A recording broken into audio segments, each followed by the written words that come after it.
Welcome back to another week of career and entrepreneurship tips and tricks. My name is Melanie Desi and I am the host. I am accompanied by Mr. Kimran Barnum. Welcome. How are you this morning? Good afternoon. Oh God. You see, I had a good breakfast, so I'm not hungry yet. So I would still think it's morning. That's how I judge my day.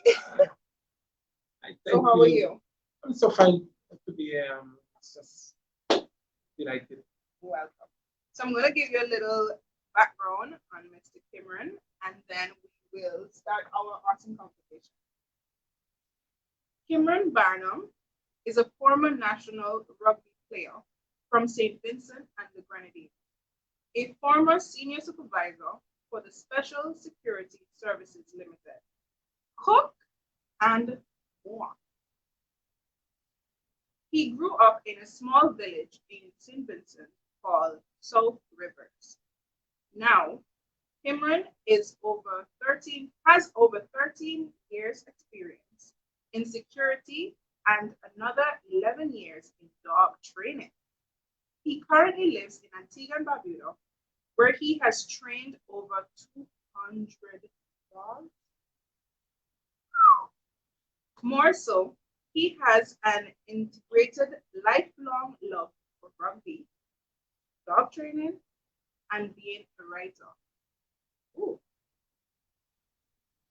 His previous books, St. Vincent Rugby, Whatever You Paint on the Wall Stays on the Wall, and Don't Turn Off the Lights, are only an illustration of his ethical system. If you have not seen his work as yet, this is the right time to come and find out about him. So, first and foremost, this rugby, tell me a little bit about it. I must say thanks to Miss Hunt and our team to invite me out here. Also, I want to thank Almighty God to actually bring us here this thus far. And thanks to you, Miss Desi. But speaking of rugby, it's something that I've done over a period of time. Before I got into rugby, I always been a militant person, and I like to be active and stuff like that. Right? Yeah, so when rugby was introduced to Joshua Secondary School at the time, that is when I actually be a part of it, and I just leave what I'm doing and say I wanted to be a part of this. But for my mother, She was not about that life. She didn't approve it at all. In fact, she didn't like me to play no kind of sport that is that harmful. So I get a rough time. That was a lot of physical. Yeah. Okay, so would you say that your background in rugby helps you with your training of dogs? I mean, some of them, like you were showing me some of them before we started, and powerful, it takes strength, huh? Yes. Well, it goes a long way beyond rugby because my journey started around 5 years of age, and it is tough as a youngster growing up in our community where I know such thing as an easy life. So hiking was one of the first things that my mother teach us to do, to go for a provision. Even there are small little bags, so you have to bring from the mountain, and we have to cross the river like 3 times. Same river, 3 times before you can actually reach the farm. So it's something building inside of me, and from there I started to go. That's how I have this body of. But that was fun then. That was fun. Going to do those hikes. Yeah, because my brother at the time, we used to use different routes at time. Run to go to the top and see who reach there first. And sometimes we only have like at least 1 banana or 2, to show for it. Yeah, so yeah, and if you meet a field that has like a lot of banana, ripe banana especially, Yeah, but I grew up rough, and that was actually it. So all that contributes to it. So did you start your dog training here or back? In St. Vincent. And how did that come about? What inspired you? Please don't tell me you got bitten by a dog and that's your inspiration. Let's put it this way. Now, have you ever been living in a home and being fearful at the same time? Yeah. Yes. Well, my life was actually fearful because I get bit several times uh, in my home, and I couldn't actually really go out because the dogs is right there in my home. I try not to feed them, but that was for a short time, and that was the only it. And after that, my father wanted me to capture my fear at the time. So every single time I see a dog, I was so fearful that he would beat me again. But actually, I get bit again, and that tell me that in order for me to capture my fear, I have to go through something that I fearful of, and that's where I actually go and take another bite and say, okay, if I can get one bite, I can get a two, and I can get a third. Can you remember the first dog you trained or the first one you trained? Yes. How that experience was for you? Yes. That was at Gadsman. Before I came a dog trainer, I always loved the idea of being around dogs, even though I had bit more than one time. So what happened? There's a gentleman, Mr. Warren. He was the operation manager at the time for Guardsman, and I was placed at Courts as a security officer. And he came to me and he said, "You like dogs?" I said, "Yes." He said, "We have some dogs coming in from Jamaica.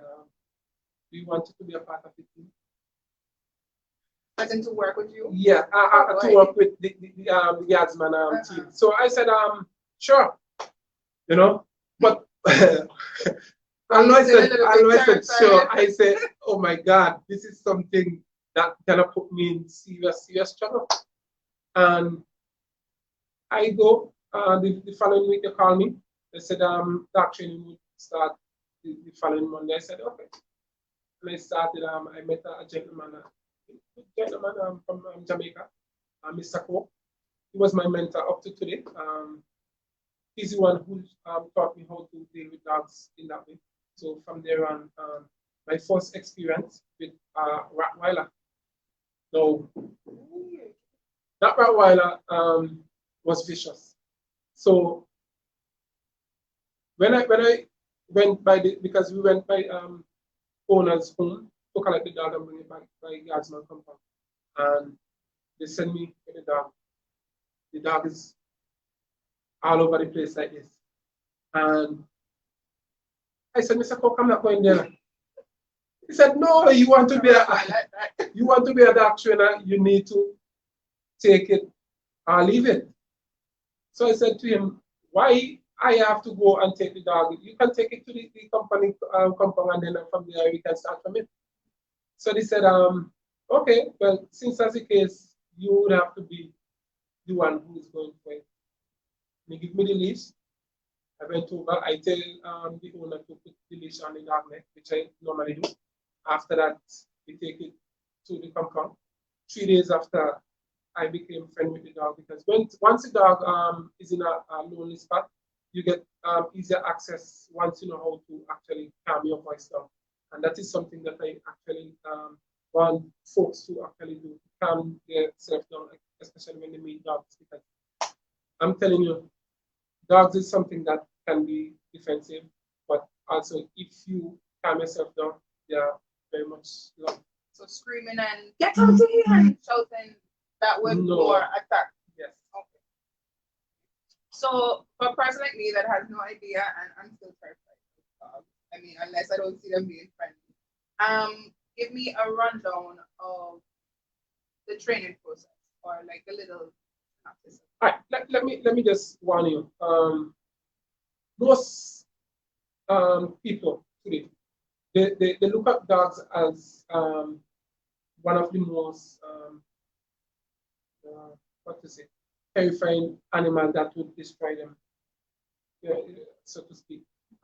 So every time a person see a dog, even though they might want to get closer to a dog, they has that love for an animal. By the time they see a dog, they get scared. But I'm telling you something. That same dog that you think that is no good can also be a lifesaver for you.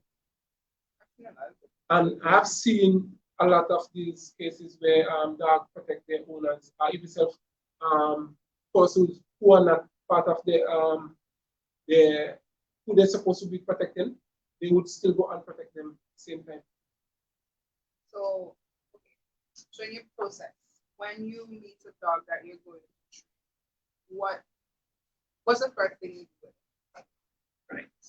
I mean, at first you're like, hey, how are you? Nice to meet you. But I'm sure with a dog, you have to take a different Yes, approach. there are different tone of voice that you use when you meet a new dog.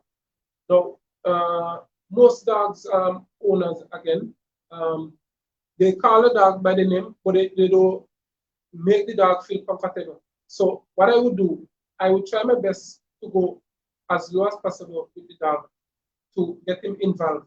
So I would go to a lower voice so he knows, and also the hand signal is very useful when you're dealing with dogs. If you have fear, the dog senses it, the dog can also attack you.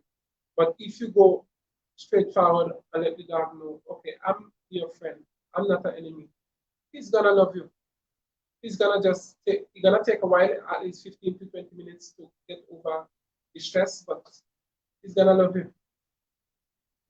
And let me just add here, but if you meet a timid dog, that can be another situation because when a dog is timid, two things can happen. One is either he just squinch in the tail and started to pee all over the place. Secondly, he just rush after you, which can, like you. Yeah. So when a dog is timid, you have to be very careful after you approach a situation. But other than that, once you approach a dog calmly, you're gonna get a result. So which one would you consider more difficult to do? A dog that is timid or a dog that is violent? Like just wants to attack? Yeah, it depends on Yeah, it depends on what kind of training I'm going to do with that dog. If it's obedience, which it takes a while, it's gonna take a while for the dog to socialize, first thing. Secondly, for the dog to obey me, I have to ensure that the dog trusts me so that he can work with me. And then love. If love is not involved, you don't have any work with a dog. And you had mentioned before with that also that not all dogs take treat. Yes. Reason being, if you have a dog and you never give a dog a treat from small, or play with the dog growing up that same way, and he's not gonna take that treat. So when you have a timid dog, especially, and you don't have any treat to give him from small, and the dog grows up like that, then you have to put more exercise into it. Let the dog do a lot of more activities so he can be more fun. So he would feel more proactive with you. That's how you're gonna get the dog, a timid dog, to boost his confidence. A lot of walk. That's what you're gonna do. So I can imagine how awesome it might feel to them. So let's talk a little bit about your writing. I was under the impression you told me a bit different. So let's talk about that. Okay. All right. Again,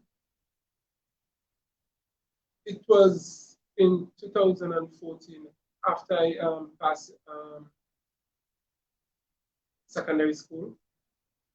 I was playing rugby for the national team, and there was a coach from Australia, Mark Wanda. He's also my mentor. He said to me, he said, you has a lot inside of you. And rather than going on the field, you can enlighten people. He said, coaches just don't come from their country just to make a dollar. He said, coaches come to help people live their potential. And so do you. And I have that inside of me all the time. And I tell you the truth, I couldn't really do much. Even if my articulation was very, very poor. And after that, he just gave me the sense of humor to actually be myself and to do whatever. Yeah. But prior before that, there was a dignified pastor who met me at a church service. They had like a little fun thing, and that was my first poem, basically. But it didn't really. It went well, and but they had a laugh after it, and stuff like that. Good laugh? Yeah, good laugh, Okay. a good laugh. In fact, it came second. It came second. But I couldn't remember exactly that poem right now today, because what happened before that poem, he come to me and he said, "Do you believe in yourself?" Because I tell you, when I used to go secondary school, I never used to like writing. I never used to like writing at all. I would look at the teacher, I would um, do my own thing inside of the class, but I never used to like writing. And after he said that, I have that kind of motivation. But when he come to me and make me feel comfortable and show me, okay, I can be somebody. And after that, in 2014, when I met my mentor, which is Mark Wanda, that's where my writing actually started. A lot of people don't know the importance, but having somebody believing in you is such an awesome push. That's so. I'm telling you something. Mark Winder. Let me just touch a little bit on him. He is the first person to wish me happy birthday. Why? He's in Australia, and there's a day ahead. Um, In time. So when he wished me happy birthday, it's like 2 days before my birthday actually comes. So he would always encourage me most of the morning, tell me to be yourself. That's the thing. Be yourself. Do not let nobody tell you you can't do this. Be yourself. And he's behind of me every single time. He left St. Vincent in 2015 and he told me to be myself. And that's what I'm doing up to today. So even though I have the challenge, which challenge would always come, but I have to be myself. With all these years of training dogs, yes, I'm going back to this because I completely forgot to ask this, and it was a question I really, really wanted to ask. Do you still get bitten up to this day? Yes. January. Sorry. January 2022. I get bit. As in yesterday, January? Yes, as in yesterday, January. Now, I went by a dog owner, and when I went there, the first walk, it was good. As soon as I reached back to the dog home, I take the leash off. Sorry, I take the leash off the dog neck, and as soon as I take the leash off, the dog just turned around and just pulled on my hand. So you were doing this? Yes, I was just doing that, and he just turned around and just bit me. But so what do you do then? Do you like you don't go work with that specific dog again, or you continue working with that dog? What? I would stay home. I would stay home. Yes, I still do work with that dog. I want to make sure that each dog has a home and feel comfortable in a home. So persons may not feel that threatened and say, "Oh, I don't want a dog," because dogs, they bite everything. But if you have that strength inside of you to go forward, it doesn't matter. Once you love something, it doesn't matter how long, how much bite you're gonna get from it. You're gonna Let's say achieve. you love it, because I'm not about that fight like. So just for our audience, what kind of training? I heard you said obedience. What about potty training? That's the correct term. Yeah. What other kind of training? Okay, I do obedience, agitation, protection, even detection, party training and stuff like that. I do all. So this come under obedience basically. So like for persons who have their dogs out there and believe that there's not a hope, there's hope for each dog. Any dog. Every Dog. My last client that I have here is a rescue dog. It's gorgeous. Yeah. So you have your dog and you need some training. You don't afraid to call, do anything. Look for a trainer that can help you, make a dog better for you and your family. So, and you deal with all dog types, all dog breeds, sorry. Yes, all dog breeds. That's awesome. So how would one contact you if I decide to get over my fear of getting bitten? How would I contact you for your service? Okay, well, I'm all over. I'm all over. I will tell you something. In terms of writing, I'm on Amazon, on Inkit also, so you can send me a message on those two sites. Inkit. Also, Facebook. And how? What? My name is Kimran Barnum. So that's your easy name. Yeah. So that's KIMRAN BARNUM. Yes, BARNUM. Yeah. Yeah. That's Facebook. And yeah. Inkit. Yeah.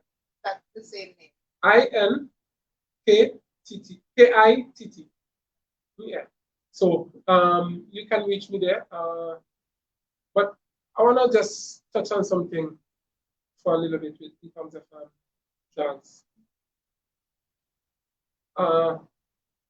Most cases, I would see dogs owner walk with their dog on a long leash, which you don't know the dog, and you have the dog in front of you that is pulling you.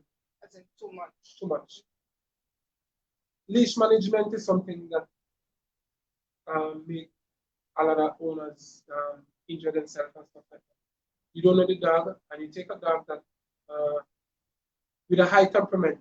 Let's say if a dog has high agility, and you take that dog, and you bring that dog in your home, and you're gonna walk with him, the dog gonna pull you.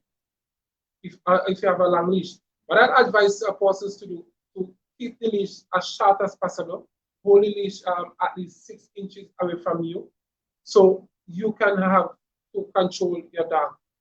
By doing so, then you can step into the first method of training dogs, basically, when you walk in a dog, which is stop, start, change direction. That is a method that I use on a regular for persons who has long leash. Dogs are walking with the dog and the dog is pulling them. You stop, you start, you change direction. So when you stop, stop. Yes. So even though you don't know the word sit at this specific time, now when the dog is walking, there's a lot of distraction in front of the dog. So let's say the dog see at least 3, 4 other dogs over there, and the dog is walking towards them. So as the dog sees them, the dog is going to get right up. So what you do, you stop. You continue your walk. If you see the dog continue the same process, you change your direction. You do the same thing down there, you stop again, you change direction. You do that as often as possible. The dog is going to realize, okay, I can't be the head of the crew, so I have to listen. So that is something that I like dog owners to know about dogs. Again, let me just touch back on chewing here. If you did mention it before, but let me just touch back something on that. Again, for dogs who like to chew, you have your dog home and you're saying, oh boy, this dog chew everything. My shoes, my Gucci. My shoes, my plant, everything. And I just put a pants on the line and I take it down and stuff like that. And it is so easy. It is so easy. What I would advise dog owners to do, if you don't know about this dog temperament, do not take a dog that you don't know. Some dogs is not for home use, basically. and they see the dog and they say, "Oh, this dog, I like it, and I want to have it." But if you don't have time for that dog, I'm telling you, it's gonna bite everything. It's gonna bite everything because, like a dog like Belgian Malinois, that dog is high agility dog. So if you have that dog in your home and you don't have time for it, So I'm gonna get tired. yes. So you're gonna throw everything. To get that stop, you need to get a trainer who know what they're doing. And that's where I come in. So if Sorry to cut you. I'm so sorry. I have a question. Which leash method would you recommend? The neck ones or the body ones? I had a little pop a time and someone recommended the body one because of them it's color. But for professional like people, would you recommend? okay. There's a choke color that is the best for persons who don't know the dog. The best thing to use is a choke color. Again, there's a certain way. It might look so simple. It's a metal color, but it might look simple. But if you don't know how to put it on, then you can choke the dog. There's where how you put it on from left to right. It actually when the dog pulls, it close in and it open up back. So when the dog pull you and he feels something by his neck, he's gonna release and he's gonna come right back to you. So that is the best color to use. Also, when I'm doing recalls, I can use the same choke color. I can use the E color, which is the E color is like a shock color. Yeah, but that one you can use the vibration. Whether you can take off the shock, shock effect and just use the vibration. So when you're doing recall, if you don't know how to use those color, please don't use it on the dog and make the dog get more timid, because those stuff can make the dog get timid also if you don't know how to use them correctly. Thank you so very much. I mean, I'm not going into dog training because I can't sit down and say January I got this one, December I got this one. I got so, it time. Well, you see, when you love something, doesn't matter.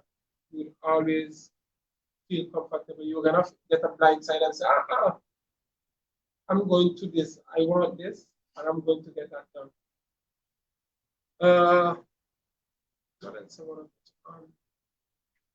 Would you have any advice for someone coming up that would want to get dog training?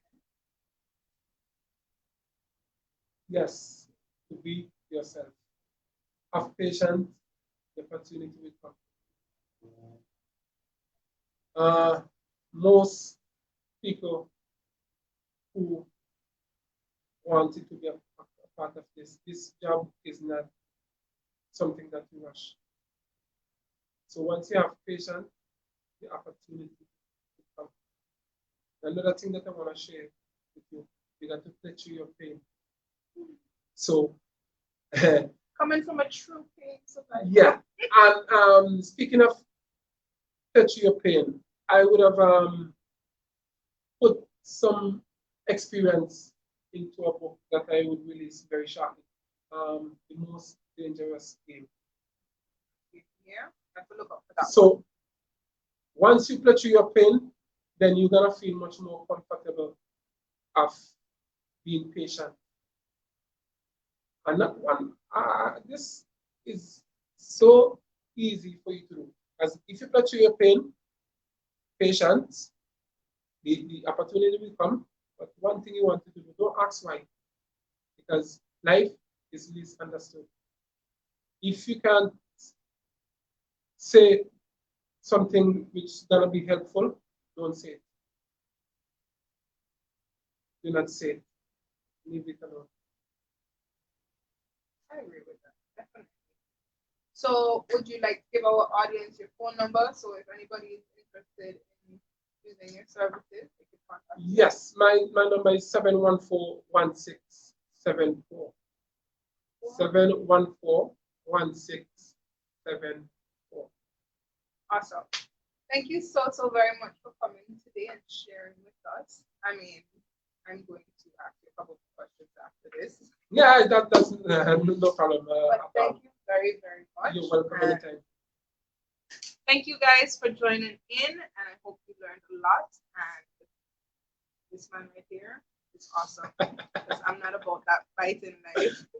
See you guys next week for another episode of Career and Entrepreneurship Tips and Tricks. Before I go, this weekend is Mother's Day. So for all mothers, happy Mother's Day, especially my mom. I love you. This is a true gentleman. I love you, mom. Happy Mother's Day. So thank you again. Thank you. It's been a Happy pleasure. Mother's Day. Yeah. Are you a mother? Yes, I am. Oh my God. Yeah. Bye-bye, guys. Thanks. Yes, He's a true gentleman.